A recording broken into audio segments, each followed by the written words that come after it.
Assalamualaikum warahmatullahi wabarakatuh. Selamat pagi Pak Hasan dan teman-teman semua. Di sini kami akan membahas mengenai mekanisme hibah masuk langsung barang milik negara pada modul aset tetap. Baik, sebelum kita masuk ke materi, izinkan kami memperkenalkan diri. Kami dari kelompok 7 yang beranggotakan dari ada Andika Vivaldi, kemudian ada saya Muhammad Fahmi Abdurrahman, dan ada Zahra Mungking Wulan. Baik, yang pertama kita akan membahas mengenai dasar hukum dalam pengelolaan hibah, yaitu ada Undang-Undang Nomor 17 Tahun 2003 mengenai keuangan negara, ada Undang-Undang Nomor 1 Tahun 2004 tentang perbendaharaan negara, ada Undang-Undang Nomor 15 Tahun 2004 tentang pemeriksaan, pengelolaan, dan tanggung jawab keuangan negara, ada Peraturan Pemerintah Nomor 10 Tahun 2011 tentang tata cara pengadaan pinjaman luar negeri dan penerimaan hibah. Kemudian ada Peraturan Pemerintah Nomor 2 Tahun 2012 tentang hibah daerah. Ada Peraturan Pemerintah Nomor 28 Tahun 2020 mengenai pengelolaan barang milik negara atau daerah.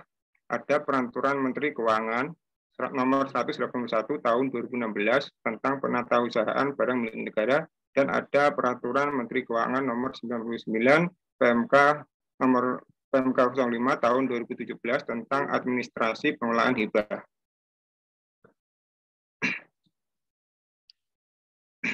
Baik, sebelumnya kita akan membahas mengenai apa sih itu BMN atau barang milik negara. Barang milik negara atau BMN merupakan semua barang yang dibeli atau diperoleh atas beban APBN atau berasal dari perolehan lainnya yang sah.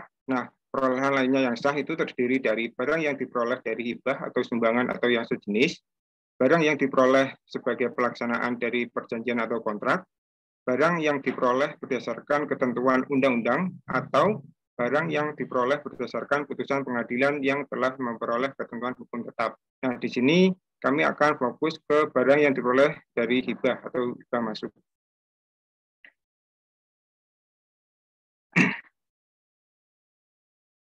Kemudian kita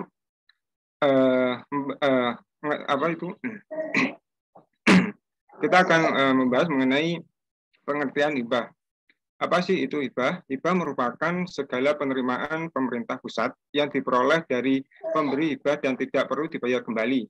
Dan pemerintah akan menerima manfaat secara langsung yang dapat digunakan sebagai non-profit oriented atau dan penunjang. Nah, untuk non-profit oriented itu digunakan untuk kepentingan sosial, keagamaan, dan kemanusiaan. Sedangkan untuk penunjang itu digunakan sebagai pendukung program dalam pembangunan nasional. Nah, selanjutnya akan dilanjutkan oleh rekan kami. Untuk rekan kami disilakan. Terima kasih. Baik, selanjutnya kita akan membahas kriteria hibah. Yang pertama itu adalah hibah cuma-cuma, yaitu hibah yang tidak perlu dibayar kembali. Yang kedua, tidak ada maksud tertentu, yaitu hibah output dari pelaksanaan kegiatan hibah, baik berupa manfaat, kepemilikan atas barang, jasa yang diberikan, hasil penelitian, hak cipta, dan manfaat lainnya. Hibah ini hanya diterima oleh dan semata-mata untuk kepentingan penerima hibah. Yang ketiga, ada hibah pendukung tupoksi penerima hibah, yang dimana hibah ini hanya untuk mendukung tugas dan fungsi kementerian lembaga penerima hibah. Next.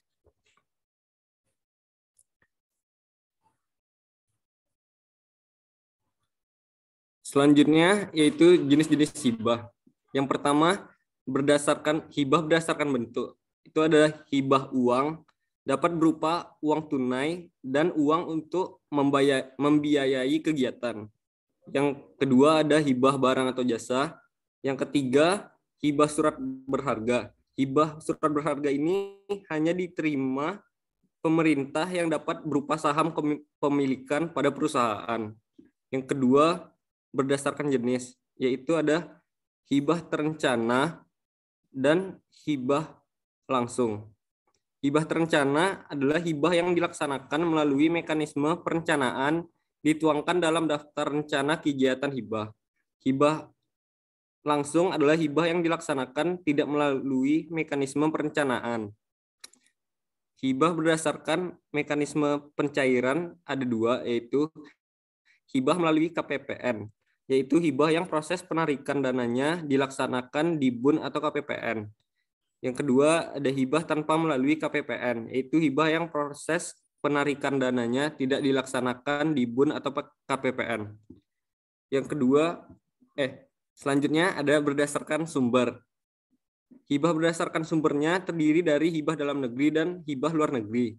Hibah dalam negeri yaitu hibah dari lembaga keuangan, lembaga non-keuangan dalam negeri, pemerintah daerah, perusahaan asing yang berdomisili dan melakukan kegiatan di wilayah NKRI.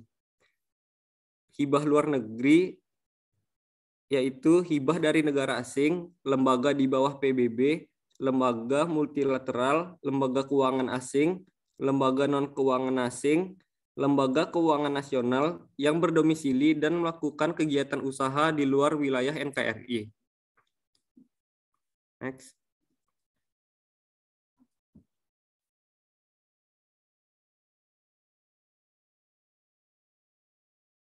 Tahapan pengelolaan hibah langsung barang milik negara.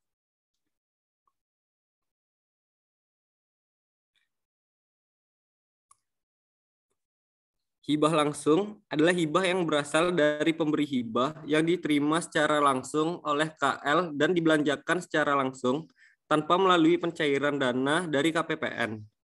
Agar mekanisme penerimaan dan pengguna hibah oleh KL sesuai dengan mekanisme APBN, maka KL wajib melakukan registrasi, izin pembukaan rekening, revisi DIPA, dan pengesahan. Hibah langsung memiliki ciri-ciri antara lain, yang pertama, perjanjian hibah ditandatangani langsung oleh KL. Pencairan dananya tidak melalui KPPN, namun pengesahannya akan dilakukan di KPPN. Hibah dapat diperoleh secara langsung dari pihak pemberi hibah dalam bentuk uang, barang atau jasa, dan surat berharga. Pengadaan barang atau jasa dapat dilaksanakan oleh pemberi hibah atau KL sendiri. Pengadaan hibah dapat saja dilakukan secara terencana, namun pencairan dananya tidak melalui KPPN atau BUN.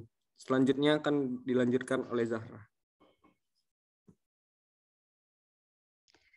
Baik, selanjutnya kita akan memasuki tahapan pengelolaan hibah langsung BMN. Terdapat 4 tahapan. Yang pertama adalah pengajuan permohonan nomor register ke DJPPR. Jadi, pimpinan lembaga atau satker selaku pengguna anggaran atau kuasa pengguna anggaran akan mengajukan permohonan nomor register kepada DJPPR dengan permohonan tersebut dilampiri dengan perjanjian hibah atau grant agreement atau dokumen yang dipersamakan dan juga ringkasan hibah atau grant summary. Selanjutnya, setelah dilakukan pengajuan permohonan nomor register ke DJPPR, dilakukan penandatanganan BAST, berita acara serah terima antara pemberi dan penerima. Nah, di sini dilakukan penandatanganan secara bersamaan antara pemberi hibah dan penerima hibah. Format BAST disusun sesuai dengan kebutuhan yang disepakati oleh antara pemberi dan penerima. Nah, dalam BAST sendiri, sekurang-kurangnya memuat tanggal serah terima, antara pihak pemberi dan penerima, nilai nominal, bentuk hibah, tujuan BAST, dan rincian harga. Selanjutnya, setelah dilakukan penandatanganan BAST, dilakukan pengesahan pendapatan ke DJPPR.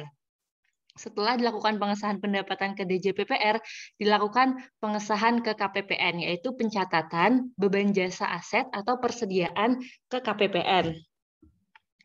Dalam rangka pengesahan tersebut, nanti pengguna anggaran ataupun kuasa pengguna anggaran akan menerbitkan SP3HL BJS, yaitu surat perintah pengesahan pendapatan hibah langsung yang berupa barang jasa atau surat berharga, dan juga MPHL BJS, yaitu memo pencatatan hibah langsung barang atau jasa ataupun surat berharga. Selanjutnya kita akan masuk pembahasan pengelolaan hibah langsung. Pengelolaan hibah langsung ini sesuai dengan Peraturan Menteri Keuangan Republik Indonesia Nomor 99 PMK 05 2017 tentang administrasi pengelolaan hibah. Jadi pengelolaan hibah langsung itu terdapat 4 tahapan, yaitu yang pertama perencanaan, yang kedua negosiasi atau penandatanganan, yang ketiga pelaksanaan, dan yang terakhir adalah pelaporan. Di mana di tahapan perencanaan ini terdapat kementerian atau lembaga akan menyiapkan usulan kegiatan atau proposal ke donor. Selanjutnya, memasuki tahapan penandatanganan, KL akan melakukan negosiasi dan menandatangani grant agreement dengan donor. Selanjutnya, setelah tahapan penandatanganan telah selesai, memasuki tahapan pelaksanaan yang terdiri dari 4 tahapan. Yang pertama adalah kementerian atau lembaga mengajukan permohonan penerbitan nomor register ke DJPPR. Selanjutnya, setelah mengajukan permohonan penerbitan nomor register, KL akan mengajukan pengesahan pendapatan yang bersumber dari hibah ke DJPPR berupa SP3HL BCS. Selanjutnya, DJPPR akan menerbitkan nomor register dan SP3HL BCS. Setelah itu, kementerian lembaga akan mengajukan pengesahan belanja yang bersumber dari hibah ke KPPN berupa MPHL BCS. Setelah itu, setelah selesai dalam tahapan pelaksanaan, akan diakhiri dengan tahapan pelaporan, yaitu yang pertama, KPPN akan menerbitkan persetujuan MPHL BCS. Setelah itu, setelah KPPN menerbitkan surat persetujuan, DJPPR akan menyusun laporan keuangan berdasarkan MPHL BCS dari KPPN. Dan yang terakhir adalah Kementerian Lembaga menyusun laporan SAIBA berdasarkan MPHL BCS. Mungkin itu saja yang bisa yang dapat kelompok kami sampaikan. Sekian, terima kasih. Mungkin bagi teman-teman yang terdapat pertanyaan, disilahkan untuk bertanya.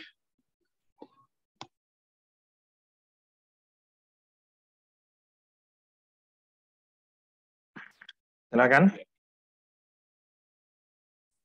Izin bertanya. Tadi kan ada yang terkait pengelolaan hibah langsung, yaitu kan di pelaksanaan ada KL mengajukan pengesahan pendapatan ke DJPPR dan mengajukan pengesahan belanja ke KPPN. Nah, semisal KL itu tidak mengajukan pengesahan belanja ke KPPN itu bagaimana ya? Apakah ada kayak sanksi atau bagaimana? Terima kasih.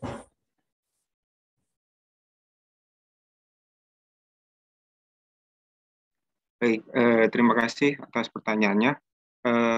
Kita buka ini ya 3 pertanyaan, jadi tinggal 2 pertanyaan. Silakan bagi teman-teman yang masih ingin bertanya, silakan.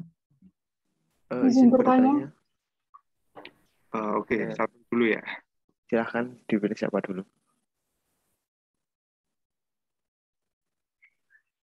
Baik, kalau begitu saya ingin bertanya apakah hibah itu pasti langsung diterima ya? Misalkan hibah dari luar negeri yang berupa kendaraan ya, dan sebenarnya itu untuk perawatan di Indonesia itu susah. Mungkin karena suku cadangnya tidak ada apabila terjadi kerusakan. Nah, apakah hibah tersebut bisa diterima atau mungkin ditolak begitu? Terima kasih. Baik, terima kasih atas pertanyaannya. Tadi satu orang lagi siapa ya? Silakan. Baik, izin bertanya. Iya, silakan. Misal hibah langsung ini dibatalkan, apakah peristiwa tersebut mungkin terjadi dan gimana perlakuannya? Terima kasih. Baik, terima kasih atas pertanyaannya untuk teman-teman. Kami izin untuk berdiskusi terlebih dahulu, kurang lebih 5 menit. Mohon izin untuk waktunya. Terima kasih.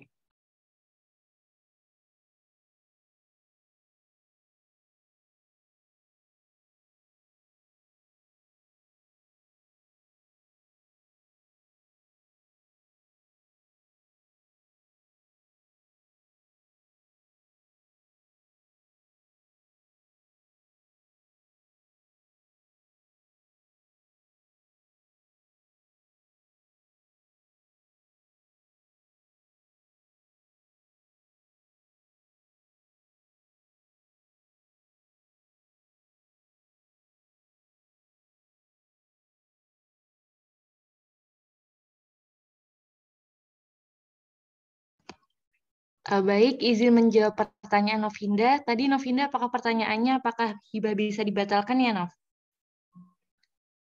Ya, betul. Oke, terkait hibah ini, pada prinsipnya suatu hibah itu tidak dapat dibatalkan atau ditarik kembali. Namun sesuai dengan yang diatur dalam pasal 1688 KUH Perdata, suatu hibah dimungkinkan untuk dibatalkan dalam hal-hal sebagai berikut. Contohnya, jika syarat-syarat dengan mana penghibahan itu telah dilakukan tidak dipenuhi oleh penerima hibah. Jadi apabila syarat-syaratnya itu tidak dipenuhi. Yang kedua, jika si penerima hibah telah bersalah melakukan atau ikut melakukan kejahatan untuk untuk mencelakakan si pemberi hibah. Dan yang terakhir adalah apabila si penerima hibah itu menolak. Jadi itu alasan hibah bisa dibatalkan. Apakah sudah menjawab? Baik, sudah menjawab. Terima kasih kelompok 7. Terima kasih.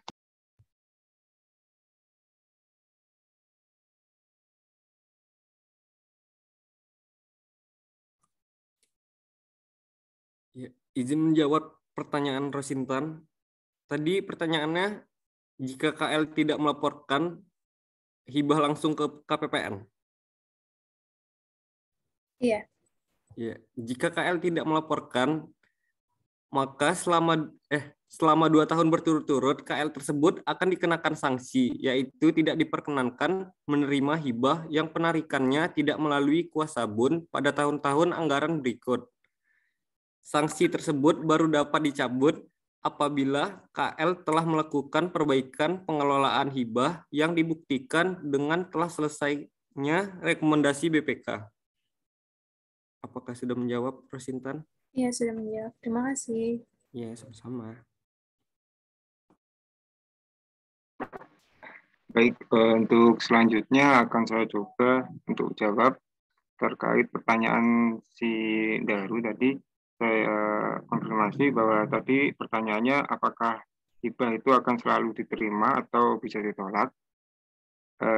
Jadi setelah saya cari-cari, saya menemukan ada di Peraturan Pemerintah Republik Indonesia nomor 10 tahun 2011 tentang tata cara pengadaan pinjaman luar negeri dan penerimaan hibah. Nah, itu di pasal 56 pada ayat 1 disebutkan bahwa menteri atau pembina lembaga dapat menerima hibah langsung dari pemberi hibah dengan memperhatikan prinsip dalam penerimaan hibah sebagaimana dimaksud dalam pasal 2. Nah, dalam pasal 2 ini isinya yaitu prinsip hibah itu harus memenuhi yang pertama yaitu transparan, akuntabel, efisiensi dan efektif, kehati-hatian, tidak disertai ikatan politik dan tidak memiliki muatan yang dapat mengganggu stabilitas keamanan negara. Nah, kembali lagi ke pasal 56 tadi yang ayat 2 disebutkan bahwa menteri atau pimpinan lembaga sebagaimana dimaksud pada ayat 1 tadi wajib mengkaji maksud dan tujuan hibah dan bertanggung jawab terhadap hibah yang akan diterima. Untuk pasal ayat 3-nya disebutkan bahwa menteri atau pimpinan lembaga mengkonsultasikan rencana penerimaan hibah langsung pada tahun berjalan kepada Menteri Keuangan, Menteri Perencanaan, dan Menteri atau pimpinan lembaga terkait lainnya sebelum dilakukan penandatanganan perjanjian hibah. Kemudian ayat yang keempat disebutkan bahwa dalam hal diperlukan, Menteri Keuangan, Menteri Perencanaan, dan Menteri atau pimpinan lembaga terkait lainnya dapat memberikan tanggapan tertulis atas rencana penerimaan hibah sebagaimana dimaksud pada ayat 2 tadi. Nah, jadi kami menyimpulkan bahwa hibah itu tidak semena-mena diterima. Jadi menteri itu harus mempertimbangkan terlebih dahulu apakah hibah tersebut akan bermanfaat ke depannya atau malah malah memberatkan si penerima hibah tersebut. Sehingga kami menyimpulkan bahwa hibah itu bisa saja ditolak karena mungkin akan memberatkan si penerima tersebut. Begitu, apakah sudah menjawab, Daru? Baik, terima kasih banyak atas penjelasannya. Baik, terima kasih. Mungkin itu saja yang bisa disampaikan dari kelompok 7. Kurang lebihnya kami mohon maaf. Terima kasih. Saya kembalikan ke bahasan. Terima kasih, Pak.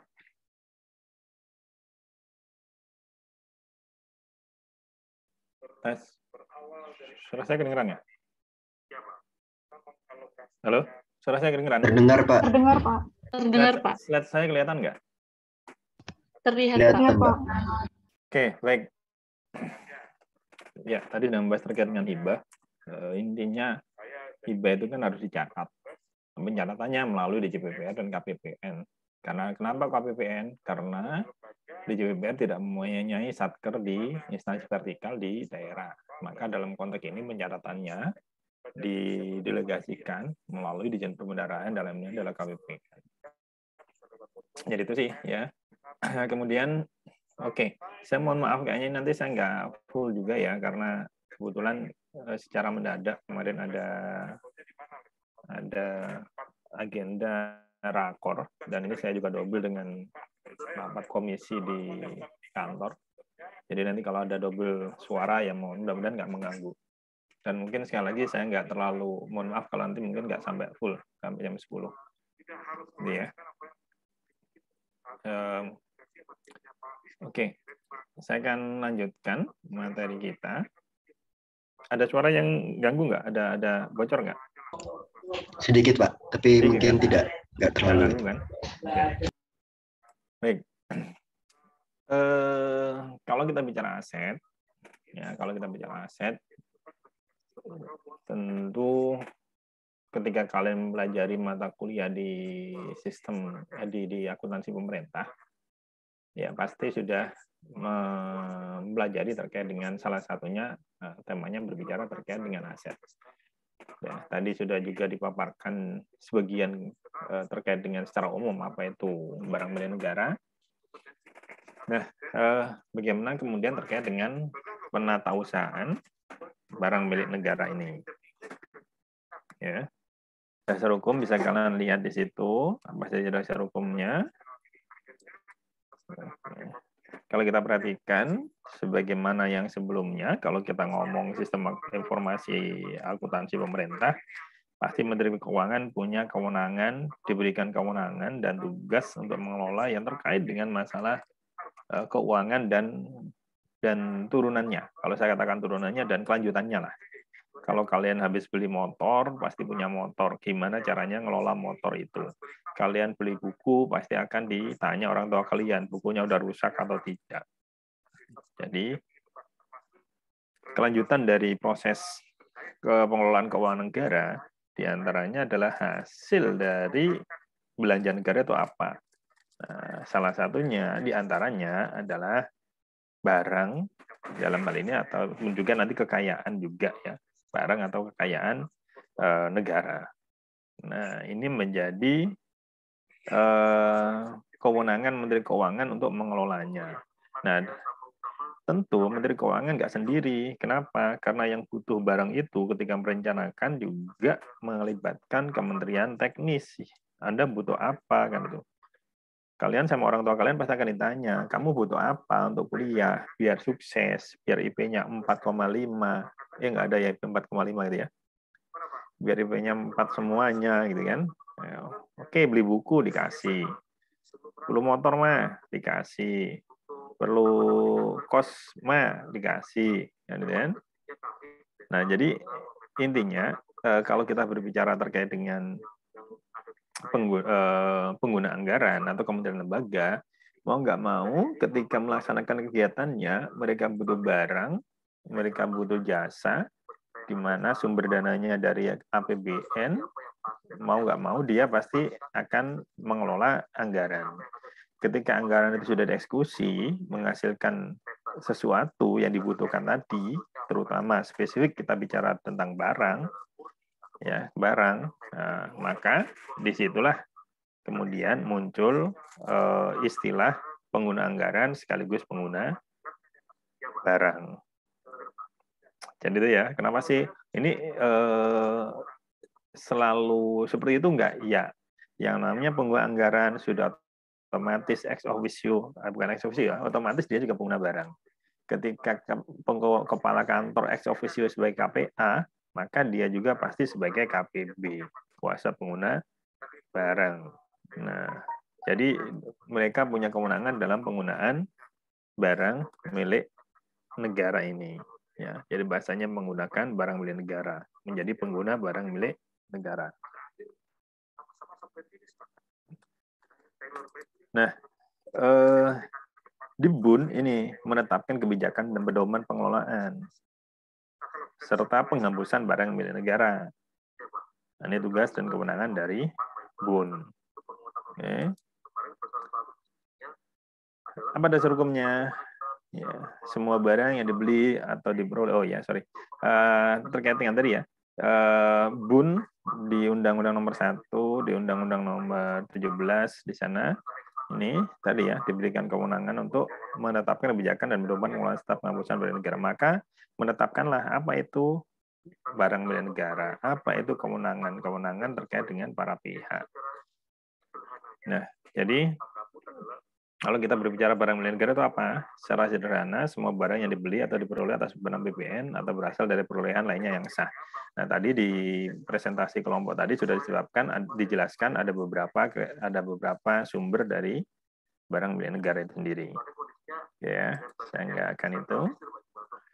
Nah, ketika berbicara tentang pengelolaan aset ini memang menarik. Isu yang sering kali muncul saat ini misalnya, kalau kalian, orang tua kalian nih, kalian minta motor. Kalau beli motor, anggaplah 20 juta. Nah, sementara kalian kuliah jauh dari rumah, di sini. Misalnya kuliah di Jurangmangu. Ketika kalau Jurangmangu, ternyata di sekitar Jurangmangu banyak persewaan motor misalnya. Ya, banyak persewaan motor. Kalau nanti harus beli motor, kemudian nanti harus dikirim lagi, kalau dijual juga mungkin harganya terlalu jatuh. Pilihannya enaknya mau beli atau sewa. Itu contoh misalnya. Gitu ya. Nah, isu-isu terkait dengan aset ini sangat berkembang, apalagi di tengah perbaikan mekanisme pemerintahan kita untuk menjadi good governance, gitu kan. Nah, bagaimana aset ini? Mungkin juga kalian pernah dengar isu pemindahan ibu kota misalnya. Terkait dengan ibu kota, gimana nih gedung bangunannya nih? Kalau kita harus bangun baru, APBN nggak cukup, gimana skemanya?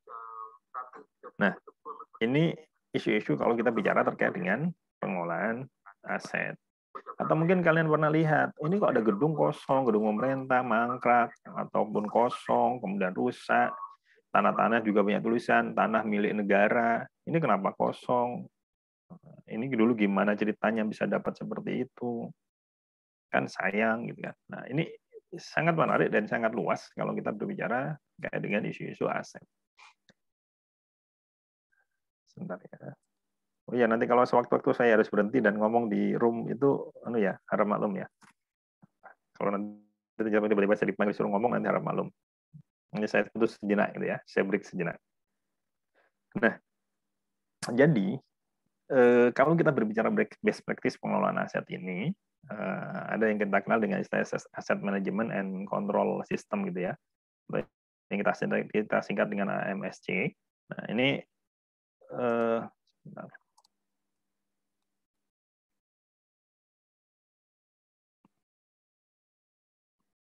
Bentar ya, ini tak geser dulu.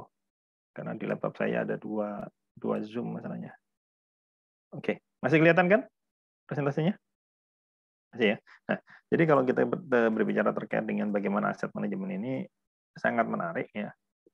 Karena tadi MSC ini digunakan dalam konteks manajemen aset di sektor publik, di mana harus ada keputusan-keputusan yang diambil, ya, di mana keputusan itu nanti ya pertanggungjawabannya sangat berbeda dengan sektor private, yang itu sangat berbeda dengan sektor private. Kenapa?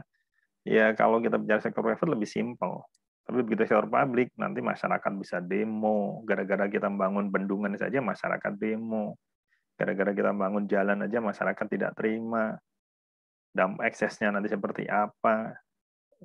Ya. Jadi ini menarik sekali untuk dikaji gitu. Apa sih tujuan utama dari AMCS ini? Yang pertama terkait dengan administrasi, udah pasti ya. Bisa dibayangkan kalau kalian nggak bisa mengadministrasikan. Contoh sederhana, berapa kali kalian servis kendaraan bermotor kalian? Sering lewat nggak? Itu sederhana saja. Ya nggak? Ada yang juga lewat kalau punya motor, ini servisnya kapan ya? Nggak punya catatan itu. Lihat kilometernya, udah kapan terakhir ya? Jangan-jangan saya sudah ribuan kilometer yang udah dipakai gitu kan. Nah, Jadi secara administratif dengan adanya sistem ini yang dibangun, tentu diharapkan akan mempermudah proses pengelolaannya.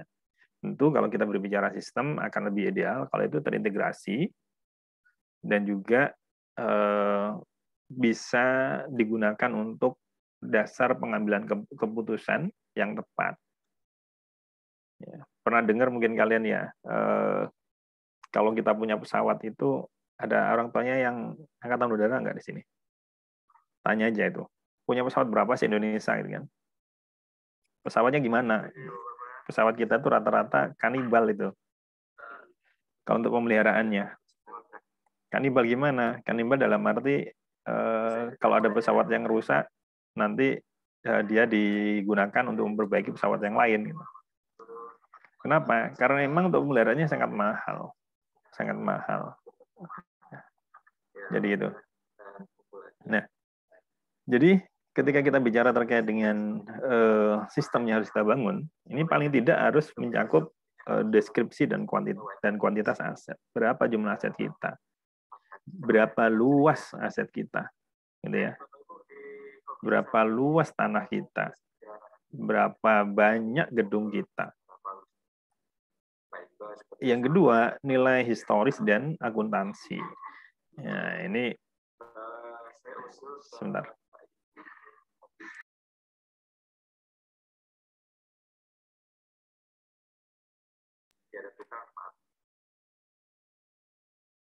Kalau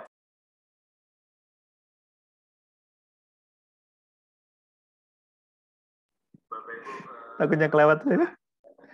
Oke. Jadi itu ya, nilai historis dan akuntansi. Yang berikutnya keadaan aset hari ini gimana? Keadaan aset kita hari ini gimana? Yang tadi saya sampaikan, jangan-jangan ada aset yang mangkrak, ada gedung yang kemudian tidak terpakai. Contoh yang lain misalnya kemarin aset ex-BPPN itu yang dulu ada kasus bank-bank yang bangkrut itu kan, itu asetnya kosong, tapi kan perlu maintenance yang luar biasa. Gedungnya tuh banyak. Yang sekarang jadi gedung KPU, itu dulu ex bank apa gitu ya. Jadi gedung, kalau nggak salah BPKP juga yang nggak salah itu ada menggunakan ex BPPN itu. Dulu ketika belum digunakan, itu sangat-sangat besar sekali pemeliharaannya. Lokasi kelembagaan dan geografi aset. Ya, bisa kita ketahui administrasi dan akuntansi penyesuaiannya, kepemilikan dan hak penggunaannya. Ini paling tidak sistem itu harus mencakup ini, ya. Nah, tujuan berikutnya memperkuat kontrol internal dan eksternal dari aset tetap.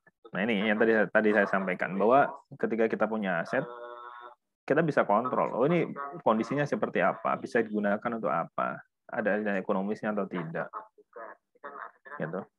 Kemudian memfasilitasi penyusunan laporan administrasi dan keuangan yang dapat diandalkan dan tepat waktu. Udah pasti nih ya, dengan sistem yang kita bangun ini harus bisa kita munculkan. Nah ini modelnya gitu ya, bahwa di premis awalnya bahwa perlunya ada update legal and normatif framework-nya mau seperti apa. Ada beberapa tahapan yang dilakukan ketika kita berbicara terkait dengan AMCS ini. Tapi sebenarnya sih sederhana. Kalau dalam konteks implementasinya juga nggak terlalu harusnya bisa sederhana gitu ya. Kemudian karena ini basic-nya untuk di negara-negara maju yang sudah sangat mumpuni terkait dengan infrastruktur, SOP-nya, sehingga di sini akan lebih mudah menyusun. Nah, tantangan bagi kita ketika menyusun sistem yang ada itu memang bagaimana memastikan yang di hal yang pertama ini, bagaimana legal framework-nya itu seperti apa. Peraturan-peraturan tentang aset itu sangat cukup banyak ya, cukup banyak karena memang karakteristik dari aset itu juga cukup banyak juga gitu ya. Ya, kalau kalian perhatikan peraturan menteri keuangan terkait dengan mulai pengadaan, perencanaan, kemudian pengelolaannya, kemudian kalau dia mau dimanfaatkan dan sebagainya, kalian mungkin sudah pernah mempelajari ada hak guna serah, hak guna, atau mungkin ada yang disewakan, ada yang dipindah tangankan dan sebagainya. Ya, itu kan semuanya harus ditata usahakan nantinya. Kemudian ada kontrol aset manajemen unit, ada yang mengelola aset ini, dan ini di Kementerian Keuangan sudah oke, ada di JKN di situ. Kemudian accrual basis accounting. Nah, ini juga sudah oke. Sudah disiapkan semuanya kebijakannya dan kalian sudah pelajari di sistem akuntansi pemerintah. Harmonisasi, harmonized and classification. Jadi bagaimana mengklasifikasikan aset sangat banyak sekali. Kalau kalian nanti menggunakan aplikasi aset, apakah itu nanti otomatis tahun depan sudah disakti semuanya. Kalau kalian nanti berempatan di kementerian lembaga, itu. Integrated computer system ini saat ini sudah kita bangun, ya, integrated computer system, internal dan external control sudah pasti, dan juga change management and training. Ya, otomatis ini bagaimana memastikan semuanya siap untuk mengelola aset. Kenapa, Rizky? Silakan. Kamu resen. Di share screen saya yang muncul masih yang ini, Pak, tentang... Oh, nggak bergerak ya? Iya, Pak. Masih ke pos, Pak. Ini jadi masalah nih. Bentar. Semuanya gitu pasti ya? Kelihatan nggak? Nggak kelihatan? Nggak ya? Belum kelihatan ya? Belum, Pak. Sebentar, saya live dulu di sebelah. Saya live dulu, ini harus live dulu di sebelah.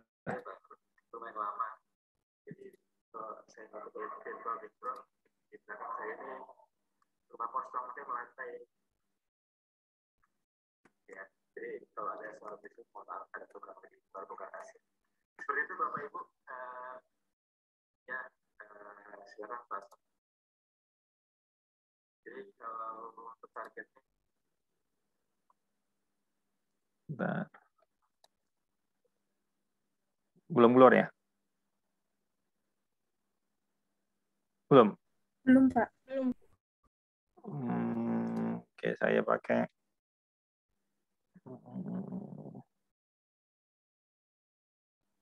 Bentar. Saya live meeting dulu, end meeting dulu. Kalau end masalah ya nanti ya? Nggak bisa ya, kalau end nanti saya masuk lagi nanti masalah ya? Atau masih kalian ada saya jadikan host ya? Si Farhan. Kelihatan. Bentar ya, saya masuk ke Zoom satunya lagi. Mudah-mudahan nggak kendala.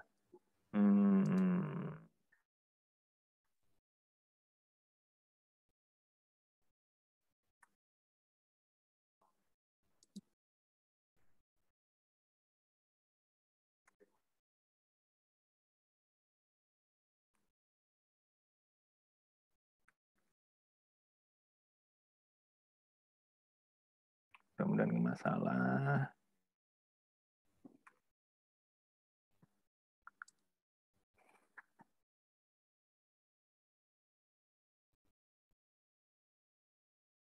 Aduh, yang ini ya.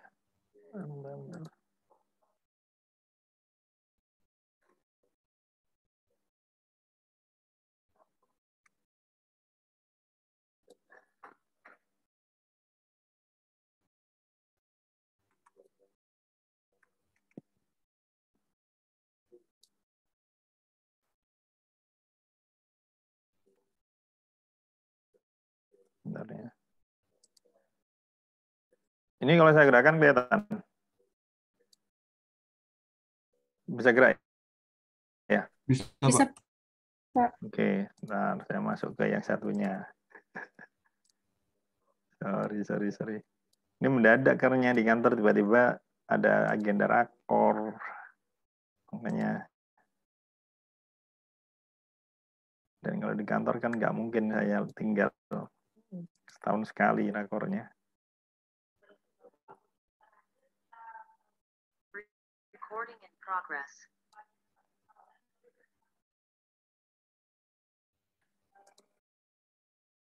Gimana? Bentar.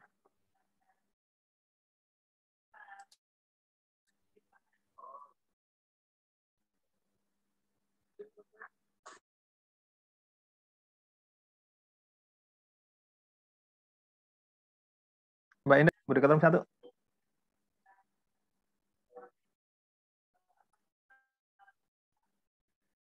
Recording in progress. Sementara ini dulu ya Bapak-Bapak sekalian, apa yang mau kita diskusikan, apa yang kita Mohon maaf. Rekomendasi silakan saja, kalau ada masukan kita tuliskan saja dulu. Ya, nggak bisa ya ke hold jaganya ya, Iya, nggak gerak jadi ya, gelap lagi, Pak. nggak gerak ya. Iya, Pak. Oke. Oke. Saya pakai yang model background aja ya. Model background nanti kalian apa namanya? Kalian bisa lihat slide kalian sendiri ya. Tapi ketutup lagi itu nanti.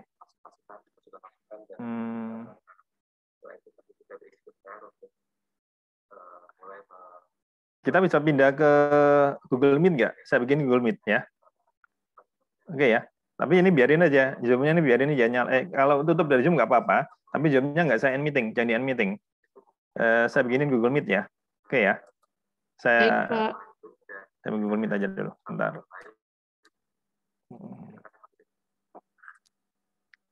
Mohon maaf nih.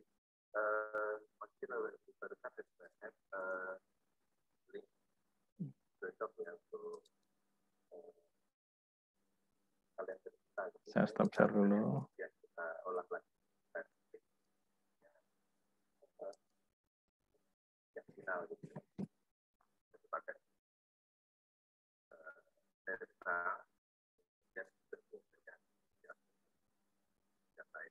Termasuk yang kemarin kami lakukan data grafis untuk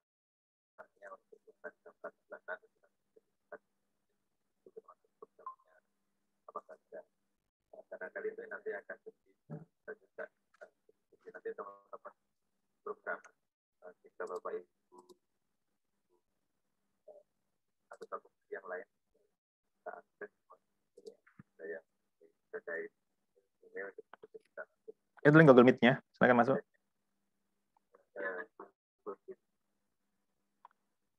langsung diminta ya. Tolong salah satu masuk kemudian terkait dia salah. Baik Bapak Ibu, mungkin saya pertama kira itu terbuka aja selama slide.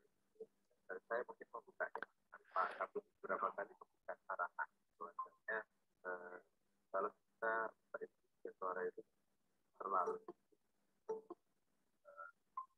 mengajar itu juga punya banyak kesempatan untuk mengembangkan diri maupun mengembangkan yang lain maupun dengan program tentunya ini sebenarnya juga sangat agaknya karena nanti yang membantu update untuk kita itu juga bisa lakukan. Namun di sisi lain di pemerintah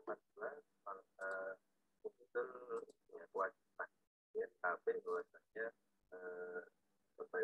suara itu harus mengumpulkan akademik dalam kepastian dalam 1 tahun dari lampiran satu mungkin saya ingin pengembangan dan pelaksanaan pelatihan untuk seperti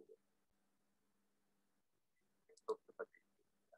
Ini kan yang paling masif tentu pelatih